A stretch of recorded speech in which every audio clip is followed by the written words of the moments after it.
Olá, bom dia. O meu nome é Edson Cândido e, como facilitador de vocês, hoje eu vou estar falando sobre como eu posso mudar o mundo, abrindo a consciência para as mudanças de final de ciclo.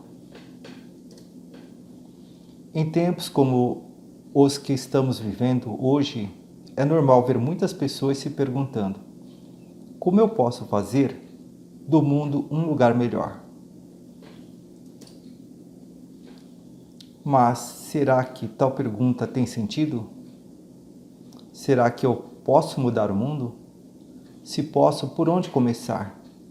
Mudar o quê? Onde? Quando? Como? E foi para responder essas perguntas que a nossa amiga Regina me pediu para fazer essa apresentação. O Espiritismo nos ensina que nada acontece por acaso e que a nossa humanidade evolui sob a luz das leis divinas e da providência. Uma dessas leis é a lei do progresso. Sendo a lei do progresso uma lei abrangente, todos os seres vivos, desde as moléculas, as células ou as galáxias no infinito, o homem como os animais, os vegetais, tudo o que é vivo evolui. E o nosso planeta, que também é um ser vivo, também está evoluindo. Ele deixará de ser um mundo de provas e expiações para ser um mundo regenerado. E lembrando sempre que o nosso mundo evolui sob as vistas amorosas do seu governador espiritual, Jesus, e dos seus inúmeros auxiliares, espíritos evoluídos que ajudam a direcionar a evolução do nosso planeta e da humanidade que nele habita. Existe uma escala evolutiva que é muito conhecida e que o Espiritismo nos revela com muita clareza. O mundo, nos seus primórdios, ele é um mundo primitivo. Depois ele passa por um período de transição e chega à condição de mundo de provas e expiações, que é a condição do nosso mundo atual hoje. O planeta Terra é um mundo de provas e expiações. Mas nós estamos no momento de transição, nos preparando para chegar à condição de mundo de regeneração, ou seja, um mundo regenerado. Existem outros graus dentro desta evolução. Depois de mundo regenerado, ele passa por uma transição para chegar à condição de mundo feliz, depois por uma nova transição e chega à condição de mundo puro ou mundo divinizado. Mas o que é um mundo de regeneração mesmo? Por definição, é um mundo onde ainda existe o mal, mas o bem se destaca, pois este mundo já passou pelo processo de limpeza de sua psicosfera. Que limpeza seria essa? Bom, esse tempo é conhecido como o tempo da separação dos bons e dos maus. Tem muitos espíritos que estão tendo a oportunidade de reencarnarem pela última vez em nosso planeta. Se eles continuarem cometendo atrocidades, atos ligados à maldade, com certeza não terão oportunidade de continuar reencarnando na Terra. Então, bem-aventurados são aqueles que tiverem a oportunidade de continuarem reencarnando aqui neste planeta, porque daqui para diante ele vai estar evoluindo cada vez mais. E como no passado aconteceu com os exilados da capela, em que irmãos foram degradados para mundos inferiores, também neste momento esse mesmo processo está se passando aqui no nosso mundo, onde muitos irmãos, optando por continuarem praticando o mal, acabam se elegendo para continuarem os seus processos evolutivos em outros mundos que não aqui, liberando então o nosso planeta para poder evoluir mais. Isso é conhecido na Bíblia, dentro das figuras evangélicas, como sendo a separação do joio e do trigo. Sendo assim, passando por essa transição, o nosso mundo será um mundo regenerado, será um mundo mais feliz, onde ainda existirá o mal, mas ele será muito menor do que o que existe hoje. E o bem se destacará com certeza. Um mundo onde exista paz, harmonia, mais compreensão entre as pessoas e as nações. Mas o desafio para cada um de nós é enorme. Antes de chegarmos ao mundo regenerado, precisamos regenerar a quem? A nós mesmos. Esse é o grande desafio. Então, essa regeneração que nós devemos conquistar deve ser primeiro sobre nós próprios. Sendo assim, vamos ver qual o panorama em que nós estamos operando hoje. Hoje, o mundo vive uma guerra comercial entre Estados Unidos e China. É comum nós vermos notícias de pessoas que estão roubando o dinheiro público, é a tão conhecida corrupção. Muitas vezes nos dói o coração saber que irmãos nossos estão sendo submetidos a situação de guerra, como na região da Palestina, na Síria, e de repente surge um vírus que faz com que a economia do mundo pare. Ou seja, nós estamos vivendo momentos verdadeiramente conturbados atualmente. E, a par disso, existe um outro fenômeno de mundo relacionado ao mundo interior do ser humano, que por invigilância ou muitas vezes por ajuste com as leis do karma, acaba sofrendo de depressão, esquizofrenia, obsessão ou síndrome do pânico, assim como outras doenças que infelizmente estão cada vez mais tomando vulto e aparecendo em maiores casos. Eu lembro que há 50 anos atrás, quando eu tinha aproximadamente 5 anos de idade, até a minha adolescência, meus 15 anos, não se ouvia falar de depressão, nem se conhecia isso. E hoje é extremamente comum.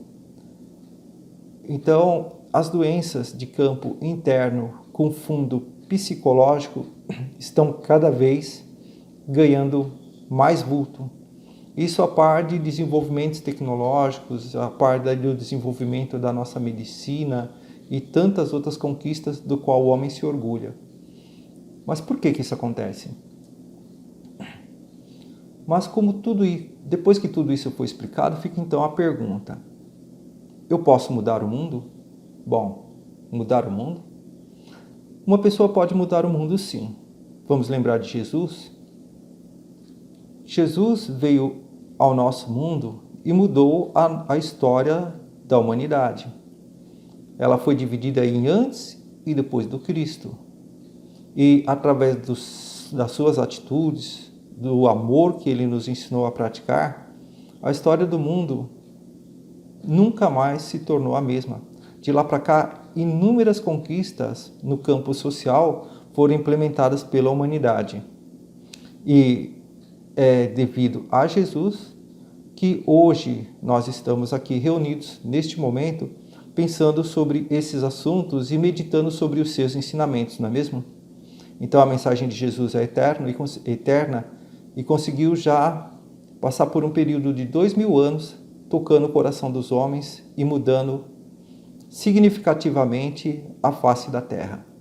Mas existiram outros mensageiros divinos que, se não mudaram todo o mundo, mas mudaram com certeza o local, a região a que foram chamados a operar. Como, por exemplo, Mahatma Gandhi, o que significa grande alma, ou grande espírito, que conseguiu libertar a Índia na década de 40, através do movimento da não violência, que consistia em não pensar mal dos inimigos, que no caso eram os ingleses, que mantinha a Índia como sendo sua colônia. Então, o princípio dos 3 elementos era não pensar mal do inimigo, não falar mal dele e não cometer nenhuma ação negativa contra os franceses. Então, não falar, não pensar, não falar e não praticar ações, buscando dessa forma a libertação da Índia, coisa que ele conseguiu de fato, através de uma ação pacífica, constante e perseverante. Teve também Francisco de Assis, um grande exemplo. No século XI, ele nasceu ali desculpa, gente. Ele nasceu na Itália, e lá na Itália ele conseguiu mudar radicalmente o panorama e trazer novas condições para o exercício do catolicismo, né?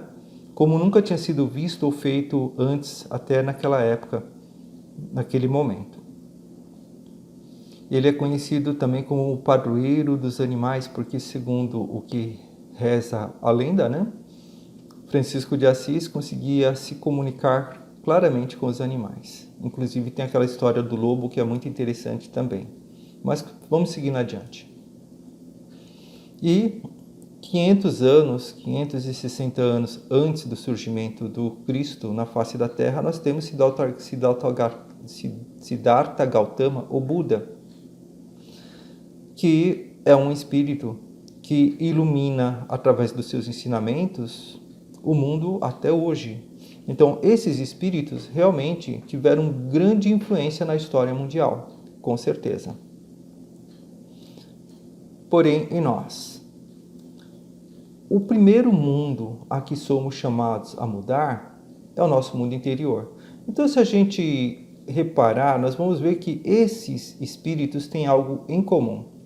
Qual que é? Antes deles mudarem a face da Terra, eles buscaram mudar primeiro a si próprios. Eles buscaram desenvolver primeiro o equilíbrio e ter o autocontrole do seu mundo interior.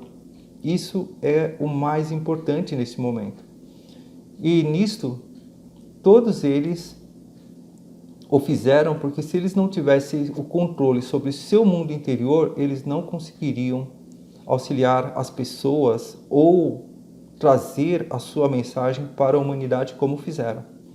E com certeza não fizeram isso numa única encarnação. Demoraram, lutaram bastante.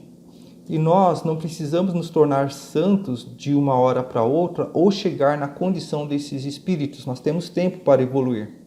Mas só o fato de estarmos buscando a conquista do nosso mundo interior já é uma sinalização para os nossos mentores e para a nossa consciência de que nós estamos no caminho certo. Mas será que é fácil essa conquista do mundo interior? Será que de um dia para o outro eu consigo me tornar uma pessoa nova, regenerada?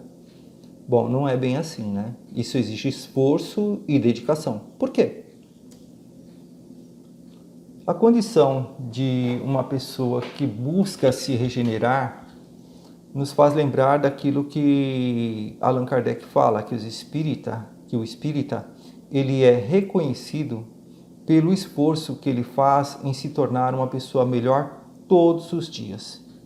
Sendo assim, a espiritualidade busca nos inspirar também a sermos melhores todos os dias. Então não nos falta o amparo da espiritualidade para que nós possamos promover em nós a nossa reforma íntima. Pois quando a mudança é no interior, quando ela realmente acontece, tudo ao redor também muda. Então, posso dizer que isso é uma grande verdade, por isso que eu coloquei essa frase aqui. Mas para conseguirmos essa mudança interior, vamos lembrar que, fora o panorama externo, que é bastante conturbado no momento atual, existe o panorama interno. E uma coisa que eu diria para vocês, vigiem os seus hábitos, porque hábito, para ele virar um vício, é muito fácil. Então, existem pessoas que têm que lutar com o vício do fumo, outros da bebida, outros do sexo desregrado e outros ainda com a questão do alimento. Em tempos de pandemia tem muita gente que está engordando porque toda hora está atacando ou assaltando a geladeira, não é mesmo? Esses são só alguns dos vícios que martirizam o ser humano. Então temos que tomar muito cuidado com os vícios para não desenvolvê-los. E se temos na condição de espíritos que estamos nos habilitando à reforma íntima, à conquista e ao controle do mundo interior, nós temos que vencer isso aqui. E não é fácil. Quem tem o vício do álcool, ou quem desenvolveu ou passou pelo vício da bebida, ou outros vícios, sabe que é uma luta difícil. Mas não é só isso. Existem também nossos defeitos. Por exemplo, aqui a gente vê a maledicência, a avareza, o egoísmo e o orgulho. 4 defeitos que são muito comuns hoje em dia e o defeito ele ainda é pior que o vício, porque o vício ele surge nessa encarnação. O defeito não. O defeito é uma herança que nós trazemos de nós mesmos, das nossas encarnações pregressas. E muitas vezes a gente nem se dá conta de que isso está nos atrapalhando. Então, a reforma íntima, ela exige de nós o quê? Que nós venhamos a conhecer a nós mesmos, que saibamos identificar os nossos defeitos, os nossos vícios, para então partirmos para o bom combate.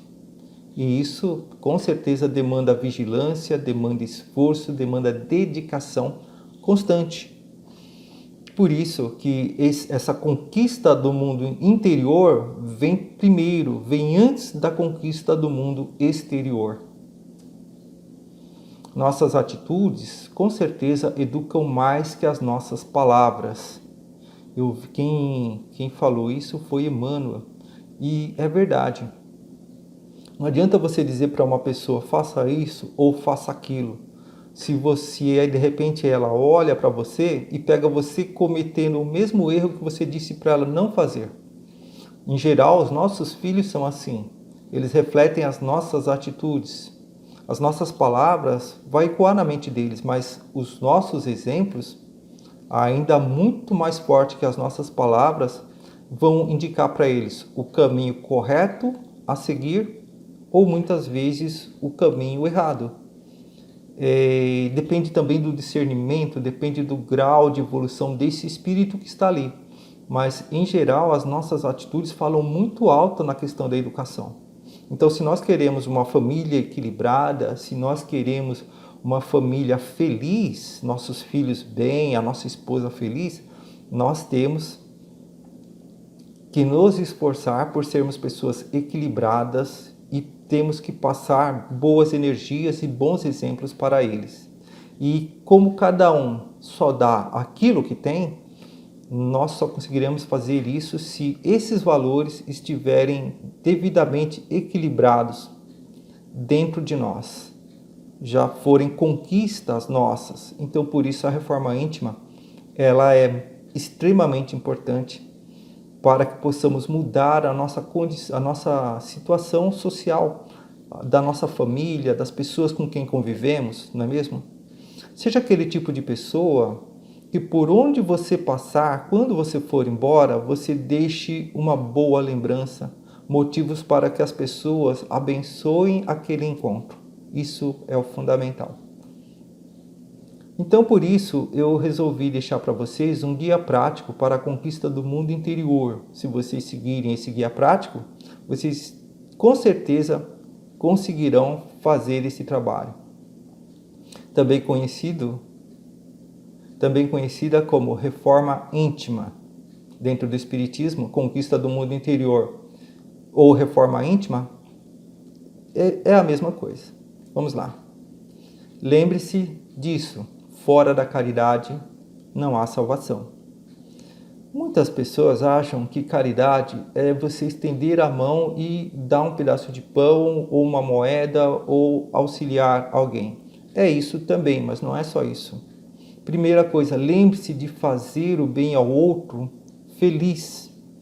agradecido por essa oportunidade. Você está sendo útil. Você está sendo chamado a ajudar o seu semelhante. Então, aquela oportunidade, agradeça. Faça isso, mas faça feliz. Faça com que a pessoa aceite esse auxílio, mas quando ela olhar para você, você estará sorrindo, você estará ali do lado dela, passando uma boa energia, porque não adianta você ajudar a pessoa de cara sisuda, fazendo só por fazer, fazendo rápido, querendo se livrar daquela obrigação, porque aí passa a ser uma obrigação, para poder voltar a ficar em casa assistindo Netflix. Não é isso, gente. Isso já não é caridade, tá? Cultive o hábito da oração. No caminho da nossa conquista interior, nós devemos nos lembrar que nós é como se estivéssemos subindo uma montanha. A conquista do interior, do nosso mundo íntimo, é uma conquista nossa, é mérito nosso. Mas não nos faltam mãos amigas para nos ajudar a subir essa montanha. E é através da oração que nós entramos em contato mais íntimo com esses amigos, com o nosso anjo guardião, com o nosso mentor espiritual, com os nossos amigos espirituais, com a nossa família, com os espíritos simpáticos, não é mesmo? Então Deus é tão bom que para essa conquista Ele nos designa amigos para nos ajudar. E nesse caso desse menino aqui, ele ainda conta com um amigo extra, não é mesmo? Vigie os seus pensamentos e os seus sentimentos. Isso é importantíssimo, porque vamos lembrar o que falou Mahatma Gandhi e ensinou isso para toda a Índia naquela época. Era um período em que a Índia tinha muitos milhões de pessoas e todas incorporaram aqueles ensinamentos. Os nossos pensamentos viram sentimentos, e os nossos sentimentos viram pensamentos. Pensamentos viram palavras, e palavras viram ações. Então, para que possamos agir no bem, temos que lembrar de regar bons pensamentos na nossa mente. É como se fosse um jardim. Aqui embaixo tem a frase, ó, que a gente só se dê ao trabalho de regar bons pensamentos. É isso mesmo. Nós temos que vigiar. Na nossa mente, os nossos pensamentos seriam como se fossem flores. Se de repente começam a nascer ervas daninhas, a gente precisa arrancar essas ervas daninhas dali e deixar as flores continuarem vivendo, se multiplicando e tornando o nosso jardim cada vez mais bonito. É o mesmo com a nossa mente. É o mesmo com o nosso coração. Bons pensamentos, bons sentimentos que viram boas palavras para virar boas ações. Expresse seu amor pelos outros. Isso é muito importante, porque muitas vezes a gente tem dificuldade de falar para alguém, olha, eu te amo. Mas isso deveria ser mais frequente entre pais e filhos, entre irmãos, entre amigos, entre pessoas que se querem bem. Ou através de um gesto, como essa criança que está oferecendo uma flor. Muitas vezes um simples gesto como esse muda toda a energia de um dia para melhor. Se interesse pelas pessoas ao seu redor e busque auxiliá-las. Muitas vezes só o fato de você mostrar interesse por alguém, às vezes alguém está passando por um momento difícil, você dá uma ligadinha, ô fulano, como é que você está? Olha, eu estou indo aí te visitar, vamos conversar, bater um papo, relembrar os bons e velhos tempos. Isso pode fazer um bem enorme para aquela pessoa e faz bem para nós também. Então, interesse-se pelas pessoas. Outra coisa importante, treine a sua gratidão. E olha só essa frase, acordar com saúde é um tremendo privilégio, seja grato. Já é um motivo para agradecer a Deus o simples fato de acordarmos com saúde. Mas não é só isso.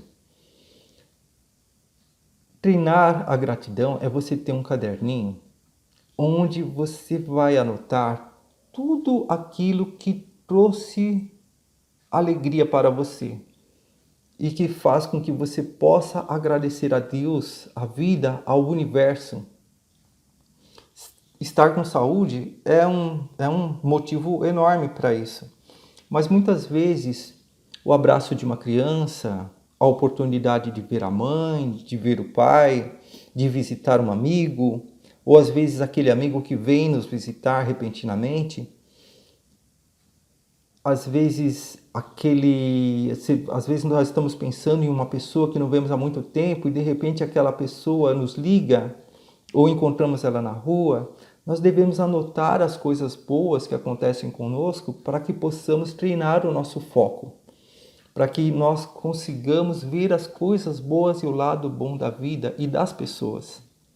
Treinar a gratidão, agradecer sempre por tudo de bom que nos acontece. É fundamental. Às vezes eu fico impressionado de ver que nas escolas de aprendizes do Evangelho, às vezes a orientadora pergunta: quem tem aqui algo de bom para contar? E as pessoas ficam mudas. Tem dificuldades, mas se você perguntar assim, quem tem algo negativo para contar, nossa, teria assunto há muito tempo. É falta de foco, gente. Coisas negativas acontecem e são bombardeadas na nossa mídia. Por quê? Porque aquilo chama muita atenção e vem de jornais, vem de revista, aumenta os números do Ibope.